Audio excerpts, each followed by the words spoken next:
¿Sabes dónde fue mi tema, yo? Cuando yo pruebo la antena. ¿Qué es la antena?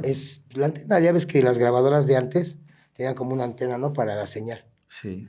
Es un tubito, lo cortabas y le metías cobre del de cable y esa era tu pipa. Ahí echabas la Ah, piedra y cuando yo probé esa madre, totalmente me perdí, ya no solté la pinche pipa en esos años. Y dentro de los 14, te digo que cuando yo estaba en la secundaria, en la 61, empiezo a juntarme con otros güeyes y empiezo a robar casa habitación. Haz de cuenta que siempre tuve como que la pinche mente perversa de como que soy líder. Tengo la facilidad de jalar a la gente.